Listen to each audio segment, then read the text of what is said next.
Hey guys, it's Matt. I just wanted to start off by asking if you observed any strange anomalies during the eclipse yesterday. I was not even close to totality here outside Philadelphia, but there was some, not in looking up, there's some, I expected some strange things to happen, like little reality glitches, and I had a few of those. I'll talk about that, but I wanted to just start off by asking, is there anything you want to document for the comment section?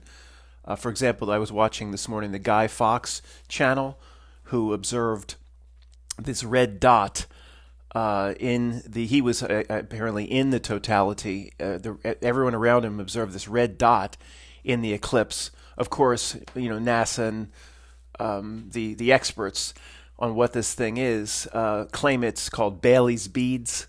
I mean, they have a name for every reality anomaly that somebody notices. NASA has a way to explain it away. Oh, that's the diamond. Everybody knows that. Oh yeah, the diamond. That's when the sun pokes through the mountains and the craters and the. See, there's things on the moon like the Grand Canyon, Matt, and the moon starts to poke. That's what you're seeing with the diamond. I'm sorry. I'm sorry for asking. Come on, it's ridiculous what they tell us. Let me first off again for the comments. What did you observe? Not just with looking up, but in your own environment. Were there any reality glitches on the ground or right in front of you? I'll tell you about mine. But obviously, in my opinion, what's happening is not what they say is happening. It's not a gigantic rock of rock and dust floating in front of a burning thing. No, the very minimum, they're the same size. It's not, well, Matt, don't you know about the perspective? 400 times closer, 400, no, I never heard that before. 400 times larger? I mean, come on. Do they know what it is? Like at the real creepy table? Yeah, absolutely, in my opinion. They know exactly what it is. If anybody's not clear, well, what does that mean, Matt? It's not a gigantic round rock floating in front of a burning thing, in my opinion. Just because I don't think it's that doesn't mean I can tell you exactly what it is. But there's so many anomalies that don't make sense.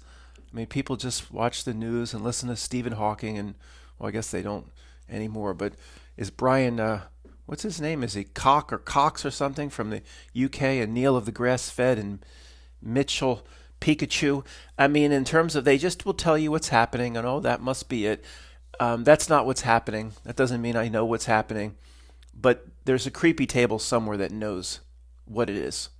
Or maybe not exactly what it is, but they reset of this matrix, or the moon isn't even anything anybody can go land on, of course. The totality or umbra is only, I believe, 70 miles across. Well, it's like the rule we've talked about in the past, the rule of shadows. It's like the League of Shadows in Batman.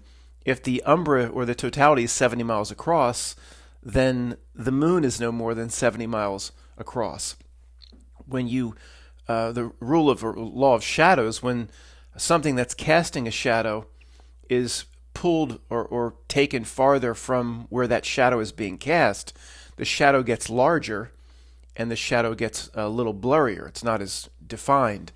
It's like when you lift a quarter up off a table where the light is like a library light, for example, is just beaming down over your book, and you lift a quarter up over the table.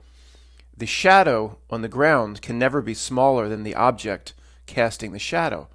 As the quarter is lifted up from the table and getting closer to the light source, which is up here, the shadow gets larger, and it gets a little bit less intense. Can't get smaller. Like the moon, supposedly, what is it? But they say 2,000 miles across in diameter. It's ridiculous. It's not even, it's almost so absurd what they tell us, what's happening. It's not even worth talking about. It wouldn't be worth talking about if it wasn't so funny. You could make so many jokes out of it. So if the shadow of dark totality is 70 miles, then the moon is, if it even is if it's a real object, then it would have to be 70 miles across. So we don't know, who knows what it is. So they have these explanations like Bailey's beads for the little red dot people have seen. I thought they would say that devil's comet, they said whatever that is would be seen, and maybe that's what the red dot was. But the one that I've noticed, back to 2017 was I paid more attention to an eclipse then. I hadn't paid any attention before. I don't even remember even partially experiencing one in Pennsylvania. That one or two must have happened, a partial, but I don't know. Maybe I didn't pay any attention to it as a kid. But for 2017, the diamond effect, oh, that's what you get with a total eclipse, where the moon fits exactly over the sun, like two perfectly milled quarters coming off the same machine. And Matt, don't you know that the moon has these craters, and that's the moon poking the initial light poking through the craters. That's ridiculous, dude. That you've got to be kidding. And it always happens in the same way the diamond. Come on. There's so many. You could do this at a podium for 24 hours nonstop with a Texas catheter. All the ways the moon, there's just completely ridiculous. It's not what they say it is. The fact that they say it rotates, so all the spherical planets rotate, but the moon's rotation is so perfect that we only see one side. It's actually spinning, they say. A lot of people don't know this. It's not just fixed, it has to be spinning, but exactly lining up with your perspective. So you only see not just one side, you don't even see a few feet around the other side. It's so perfect with Earth's come on. Anyway, guys, could do this all day long. Let me tell you about my reality glitches. Actually, before that, let me just mention the glitches were interesting, but in terms of what was coming like out my window, I mean, talk about a letdown. I thought it would be much, much darker this time around than in 2017, per the map of where they cross over Carbondale. I mean, that right there is like a reality reveal in and of itself. Carbondale was the X marks the spot. Carbon 6 on the periodic table, the 666, which is the number not of the beast. It's the beast. It's a man becoming a beast. It has nothing to do. The passage in Revelation has nothing to do with the devil or Satan. Man becoming the beast and what not wants to transform man into. But in terms of what I expected, we were much closer to the path here outside Philadelphia. And I remember it getting dim in 2017, where it was interesting. I looked out the window. Oh, yeah, there it is. It's pretty dim. Got a little bit dark, but it seemed less dim this time. I don't see how that'd be possible because we were in penumbra, which is dimming. It's like if you tape off part of a light bulb, the light bulb is just going to be, it's not like, it's not supposedly the same effect as umbra, but it doesn't matter. What's happening is not what they say, so it's not even worth talking about. It seemed brighter than last time, and we're supposedly much closer. That's all I can say. That was strange. I did start to, 2 o'clock came here, and I started to, it's hard to, put whatever I'm putting my bricks away, or, I was cleaning up. I had done my stove work, and I started to kind of stop and pay attention. And it was my focus for on and off for about 2 hours. They said between 2 and 4, and it just never. Guess when the darkest time came? The 3:30. The 33 made several appearances before me yesterday. That was one of the little reality glitches. But it even say that the darkest time was at 3:30. I was waiting for it to get much darker, and then as it moved a little bit towards 4 o'clock, it started to get brighter. I'm like, that's it. That's it. With us? That's it. What, I don't like the term, but what a nothing burger. What a waste of everybody's time. If it wasn't for look, the totality would be something to see if the sky was clear blue. If you were in perfect umbra totality with a clear blue sky. They also started, we call it tales, like stories, tales of chemicals, what the planes do. They tales of chemical this place. For whatever reason, I don't know, why that would matter. We weren't in totality or umbra. It was crystal clear blue. But this is the path or the typical way the tales of chemicals work. Crystal clear blue, 8:39, 10, pushing to 11 o'clock. Crystal clear, and then the huge lines start, and the wispy clouds start, and the clouds come in, and I don't know. It also seemed like it just normally clouded up a bit. Like I know there's many people in our community that say there is no normal weather. Matt, there is no normal weather anymore of any kind. I've had people emphatically come to me and say, normal weather is completely gone. I don't know. Maybe, maybe not. Just saying it wasn't just your typical tales of chemicals. It seemed to cloud up. I don't know how to talk about it more naturally as well. So you had both effects going on where nothing at all could be seen here. So one anomaly that happened to me, this was the strangest, no doubt. And I don't expect. I mean, I do expect these little reality glitches. I think the eclipse is associated with almost like a reset of reality. We can talk on the back end or theorize what it potentially is, or why it's part of this. Why it's part of this reality construct. But if this stove works, when I do the test burn, I'm going to tell everybody how to build it, how to make every part of it. But we'll see if it works. So I'm taking a picture basically every so many days to record the progress, so I can talk about it later.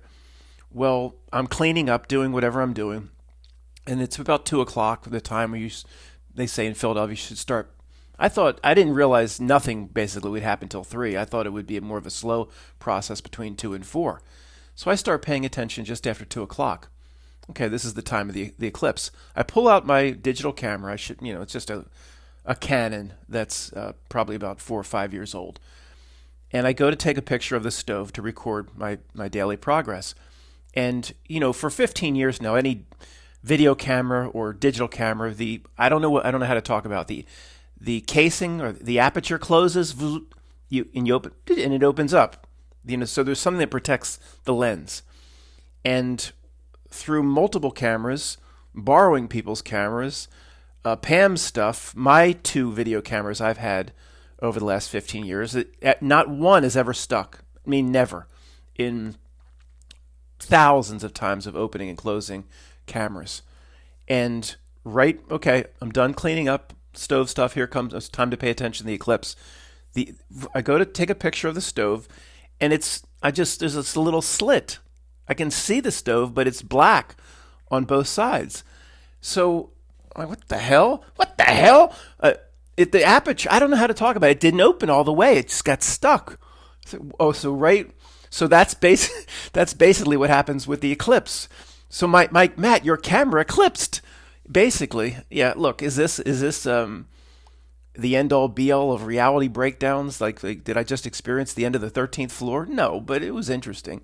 Of all the thousands of times I've opened and closed cameras, right when I'm about to settle down and pay more attention to the eclipse, the camera eclipses. Anyway. The 33 made several presentations. 33 is not evil. First grade truthers. It's a major league reality marker. They know it is. That's why they've adopted it. They try to use it. But it's not for them. It's for anybody. Right, the darkest time was basically right at 3:30, and then I have one of those monitors. It's been outside for so long that shows you digitally the time, not the time, well, it does show the time, the temperature, and the humidity. But it's so old, it's a little off from time to time. I think it was off yesterday, or as part of the reality glitch, where soon after that I walked by, temperature inside, 65, temperature outside, 65. So when they're the same, it typically gets my attention. Big, it's a big, bright, I'll take a picture of it sometime. Like something you'd get at Radio Shack, like big glowing numbers. So the numbers are the same, which gets my attention, and I look right underneath. Humidity for outside, 33%. Humidity inside, like 39%. Okay, it's not the end of the 13th floor, but what was strange about, the 33 making a presentation. Here's the thing, guys. Humidity outside, 33 for humidity or anything around below 40 is extremely low. Like not quite pushing Arizona or Nevada, but it is extremely low. There's just no way the humidity, it was a normal day here in the Northeast. Humidity levels in the Northeast in the summer, 70, 80%. Georgia, constantly 80 to 90%. So it just was it was no way it was as low as 30. And it's never lower than inside the house. So it just got my attention. Is it, again, am I reading into it too much? Yeah, I don't think so. But I'm not going to, I don't think I saw things that weren't there. I think if it got my attention, I think it got my attention for a reason. A grasshopper didn't jump up on my nose and start talking to me like I'm a crazy man. Matt, just in terms of what you've been talking about here, you've proven to be a crazy man, right, Czar? Anyway, guys, what's interesting to me is there's a creepy table somewhere. People you'll never see on television. They know what it is. They not exactly. They didn't get the exact instruction manual, but they have an idea of what in this reality construct, what the heck an eclipse is. It's not a giant rock moving in front of a burning thing. There's so many issues again. How did the moon get perfectly round if it's a sphere when it was they still don't have even the scientific explanation of the moon, accepted science, or what's accepted by authority, is like all over the place. But the most accepted version is some gigantic body billions of years ago crashed into the Earth, and that sent trillions of little pieces into space. Well, what was the center of mass? Excuse me. Itchy. What's the center of mass in space that draw all those trillions of little pieces together perfectly? What was the center of mass that didn't exist, that drew everything together? And if it was drawn together, I've talked about this many times in the past, the old guard may remember what I'm going to say here, it would be the shape of what? A Chernobyl potato. A Chernobyl radiated potato would be this end would be sticking up, and this it wouldn't come together perfectly. Like did God put it on his pottery wheel and smooth it out with his hands in mud? And come on, how do any of these planets, if it is what they say, how they all get perfectly round? I mean, in some sense, you could. I guess it's easier to understand it. I don't buy anything, is what they say, guys, but like a gas giant. I mean, you could almost understand it. Gases, coming together round, like the processes of a lava lamp. How do you get an Earth with rock, granite? How do you get that perfectly round? Well, Matt, it was molten when. Oh, it was. That's right. After the Big Wang, it was molten when it came together. I mean, come on. It's just. I mean, we don't know what's going on, but it's not very real. And it's okay to say that. It's okay. It's my cousin Vinny. It's okay. You can say it. They know. I mean, just admit it. I admit out. Well, I don't know. Maybe you want to lie to your family and friends to keep them. They know who I am, so I don't pull any punches anymore. I just say, yeah, I don't think it's a giant round rock of dust floating in front of a burning thing. I just admit it anymore. If they think I'm nuts, how much crazier can they think I am? So maybe that's not where you should go. You should just talk about the NFL, and even if it's just, no matter in any situation, just talk about the NFL.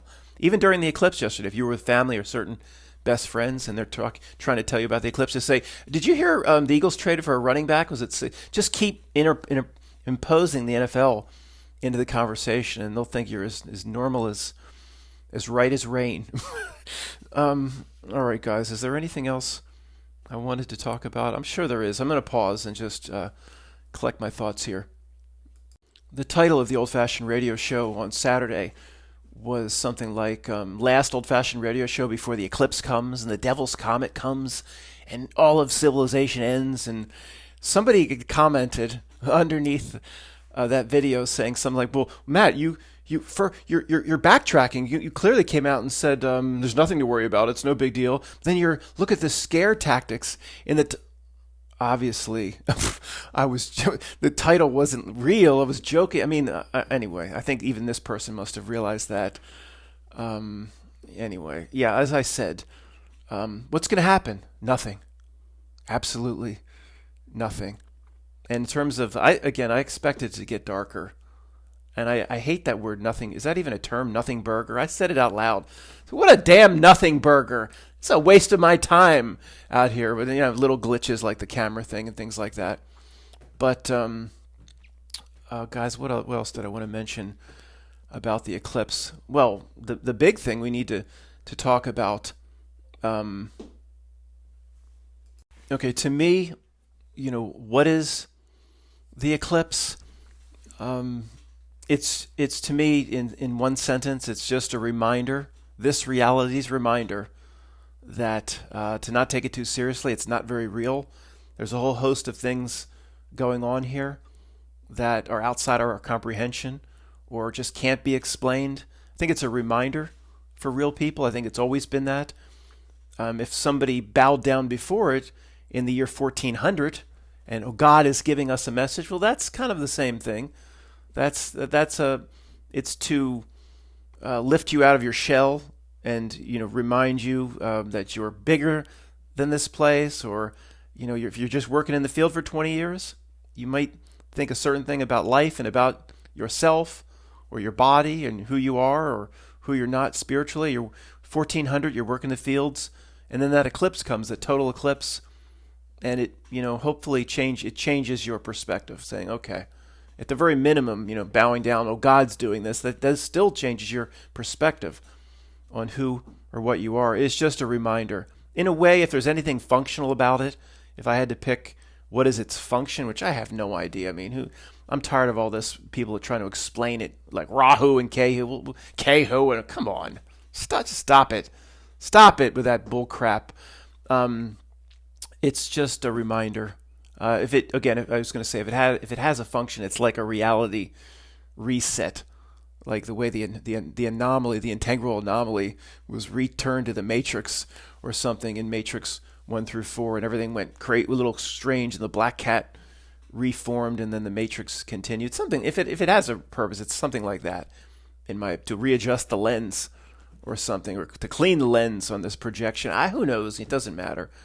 But all these truth researchers have all these theories, and the one one that sticks out to me.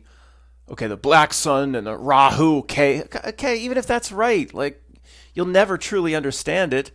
Worry about yourself. Who cares what it is. It a black sun or the sun you can't see going in front of? Well, maybe. What does that have to do with you? And if it's Rahu, Keho, what does that have to do with you and what you need to do in the little time you have left? You don't get no award on the day of your moment of your death if you figured out it was Rahu and Keho, whatever the eclipse is. Excuse me. I shaved recently. I don't do that much, and it's all itchy. Sorry. I hate to shave. I hate to shave my head and I just don't like it. But I don't, when the beard gets big and people think I'm basically a homeless man. I've been kicked out now. I've never been kicked out, but I can look pretty ratty. I can't sleep if the hair gets. Matt, video's not about your shaving habits. You're right. It's just a reminder. It's just a reminder. Hello, people down there. This isn't very real. Like Triple X, I don't play this game. It's not. Reminder. Don't take it too seriously. It's a reality construct of some kind. And you have your adversaries over here. These creeps. The authority of whatever era in which you lived is going to tell you that no, this is what it is. And their empirical data, per the reality trick, will line up with them. The empirical data, what comes in through their ridiculous scientific experiments and their bogus procedures, the reality data lines up with them. But the reality data is a trick. There's an adversary here which is not milk, but the reality itself plays a trick. It has to be believed in, or this experience doesn't work. So there's no point in experimentation. We've talked about this. You're just gathering up real data via the 1% it gives you, because that's all the senses can take in, 1%. But you're gathering up data that's part of the trick. It's that simple. But to me it is. I don't know. I don't think my family and friends would agree with that very much. But you understand. Old guard understands what I'm talking about. That's what I'm talking about. So to me, again, it's just a reminder. That's all. I don't care to know exactly what's going on. It speaks to me as a spiritual being, and that just means a realization that we know we're more than this. That's all it is. All this talk of spiritual talk and nonsense all over the internet and YouTube. You know what it means? Spiritual? I don't like the word, but one sentence. It just means a realization you're more than this. That's it. That's it. You're a spiritual person. You realize this is not all I am. Whether it be higher self or other dumb names like oversoul, or this means I don't like any of that either. Just there's a part of me that's not in this body, that doesn't smell the BO as strongly as this aspect of me does. And it's just, when it's over, it's over. We just have to make sure we do the right things and to worry about your self activities to get out of here, not have to do it again. I don't know. It's so taboo. It's so the whole concept of reincarnation is so. I don't have a good word for it. So taboo, even in the truth community. Oh, the people get the reincarnation. Matt's talking about reincarnation. I knew he was one of those people. What's the? I don't know what the big deal is. Tony explained, and it did resonate with me, and other people have explained similar things or had similar notions that you're here, or the aspect of you is here until you do what you need to do. It's not trapped in some Saturn Moon matrix, but in a way, that's not you might be somewhat trapped until you do what you need to do, and it's up to you to exit. But why is it so? I don't know, why is it people get so triggered? Tony talked about the higher self sending simultaneous incarnations into Earth-like places, or this place at different time periods, all happening at the same time, or different existences that are material, 3D material. Everything seems very physical, very hard, and it's not really a reincarnation, because reincarnation really implies, oh boy, Matt, just stop shaving. Reincarnation implies that it's exactly you. What you know of as you coming back and doing it again. Reincarnation, in a lot of sense, implies that it's just all what you are here is that all you are. Where like Tony's concepts would be much different. You're just a tiny aspect, or like 1% of something else, and it might say, Matt, you and your dumbasses, you didn't figure it out, Matt. You and your worry about yourself, horse shit. You didn't figure. The higher self might say, I need to send another incarnation or simultaneous incarnations into Earth, or at a different time, or something like this. But it won't be exactly Matt. So that's the difference between, for example, what Tony says and like reincarnation. It's just another. But it's not like, it's well then in a way we die. Well, not really. Again, does your dream character die when you wake up? We've talked about that recently. It's kind of fascinating. Well, that's you, right? Your dream. Are you really? Remember we talked about. Are you really concerned about the death of your dream character when your alarm clock? Sorry, Matt. That's a Freudian slip if I've ever heard one. No, it's not. I would still entertain being with a girl if it ever. Sorry, it was not a Freudian slip. I'm not down with that. Alarm clock. When the alarm clock went off, my dream character I just killed him. I don't know, but it is still you, right? We're the dream character to something one level up. I don't think it's any more complicated than that. So we'll just absorb back in it, like the dream character absorbs back into you. You'll absorb back into it. It's not like maybe the higher self said, Matt and his broke ass didn't get it done. So we have to do another incarnation, but it's not. Well, I don't think it'll be exactly Matt or me. So, anyway, I will pause one more time just to see if there's anything I forgot. Oh yeah, I wanted to talk about probabilities and the chances of things happening for a few minutes, and what your threshold would be where you get skeptical, where if it crossed a certain threshold, or the probabilities are too low, or what are the chances that you and I would agree any normal person should become skeptical that that's not what's really happening. I'm not just talking about astronomical phenomenon or the eclipse. I'm talking about anything. Just in general, what's your threshold? For most people, it should be around like 1 in 1,000. Your neighbor comes running down the hall. You live in an apartment complex. You don't have a long history of trust with the neighbor, and they tell you about something that happened in their apartment, whatever it may be. Their cat said 3 words in perfect English, or whatever it may be.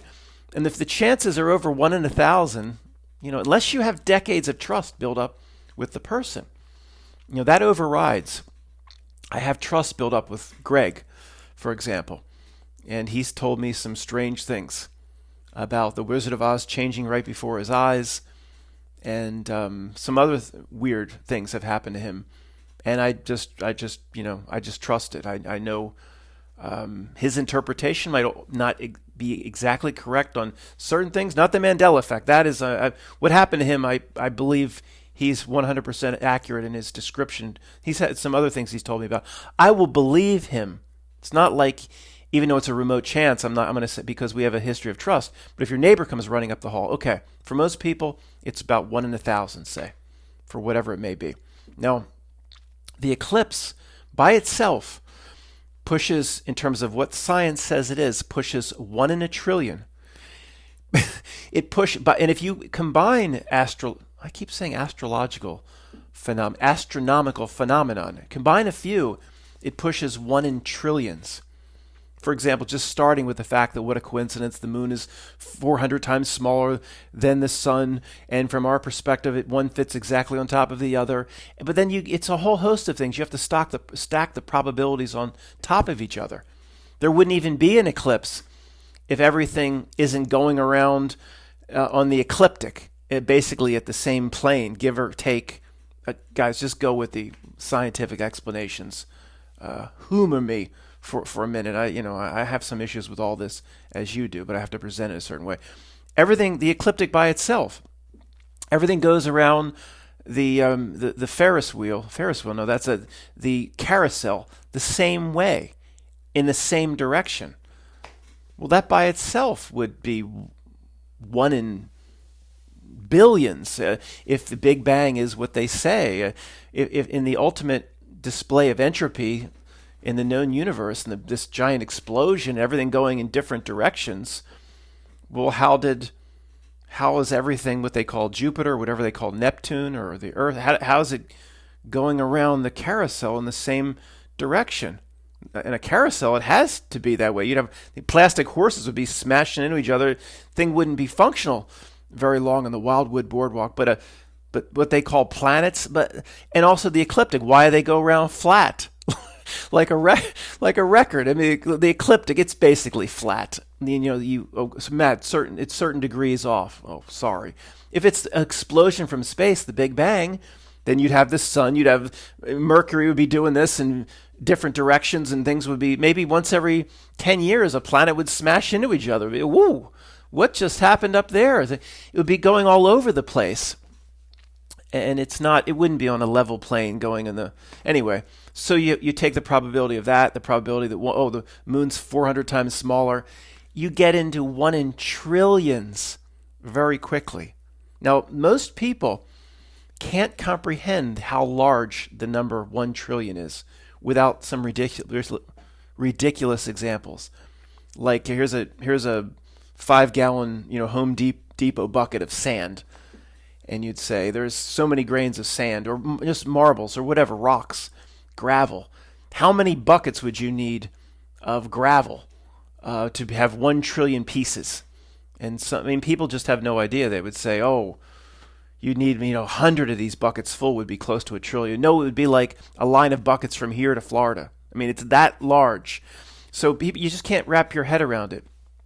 But then the probabilities of these things happening, or them to be happening, to line up with what science says is happening, crosses over 1 in the trillion mark, and people aren't in any way skeptical. They believe it. Oh boy.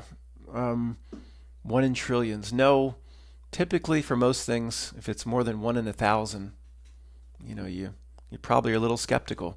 Earlier in this video, I said something like, I hope there's not another eclipse soon or in my lifetime. I'm tired of all the hoopla. It's a nothing burger. I'm tired. I just make it go away. So I figured, might as well take a look to see when the next one is. And I just had oh no moment. Look at this. The U.S. won't catch a glimpse of a total solar eclipse again until March 30th, 2033. Oh no. It's not. I like when the 33 reality presentations. It's not an oh no moment. It's reality saying in the eclipse and the 33s and all the other glitches and breakdowns. This isn't very real. People, stop taking it seriously. March 30th. That's 33. 2033. 33. And it's only this little sliver of Alaska. And it's only going to happen for 2 minutes and 37 seconds. So this little, going into Russia or something, this little sliver of Alaska, where technically they have to say the next total solar in the United States is this date because it's touching a little tiny sliver of Alaska. So they have to note this as the next one, even though nothing but, I guess, a few polar bears will be able to see it. I think it's so reality could make sure it locks in the 3333 over the United States. Oh boy. The creeps have an idea of what this 33 is, obviously. That's why they wield it the way they do. It's not evil. No gematria here is evil. The 666 isn't evil. They want you to believe certain things about certain numbers and about reality. But guys, this is, this reality is a joke at this point. The next eclipse, March 30th, 33, 20, 33. Maybe that's my next video. I'll see you March 30th, 2033. I'm going to take some time and revise the book. See you soon. Actually, I do need to, once a week, probably Monday when I don't make a video, I'm doing 4 or 5 hours taking what was read as a book and turning it into a real book. There's a lot of notes and areas that I talked through that weren't written exactly right. So I need to, and I need to cut out 50 to 100 pages as well. But when it's going to take a month or so, guys, but when that PDF is available, and it's a book, per what I just read on YouTube, I will tell you and I'll email it for free to whoever wants it. Thanks, guys. See you tomorrow.